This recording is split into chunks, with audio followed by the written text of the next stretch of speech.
Introduce yourself. Who are you and what do you do at Redemption Psychiatry? Okay. So Dan Friday, I'm the Executive Administrator for Redemption Psychiatry. So essentially I'm in charge of all of the administrative functions, the business side, scheduling, everything to support the clinical staff.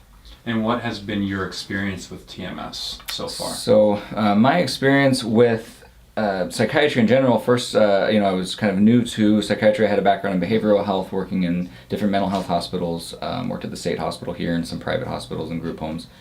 And, it was a change to get into psychiatry.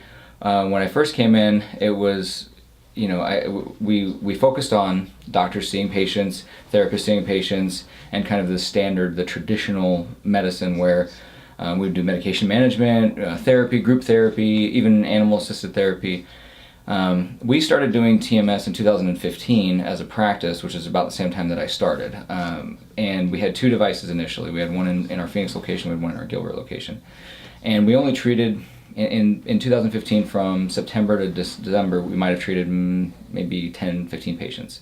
My experience with that was the patients got a really good result. On the business side of it, it was very challenging to get reimbursement for it. So as a procedure, it looked like a difficult thing for us to get reimbursement for. Changes in 2016 and 17, where we saw virtually every major insurance company add TMS to their fee schedule and cover it with significant restrictions. But once we learned how to navigate that, we saw as a procedure, it was the most effective thing that we'd ever done. I remember having patients that we'd see regularly, and we've never had a patient come back in and say, hey, that last medication that you prescribed for me was the game changer, it changed my life. That's never happened.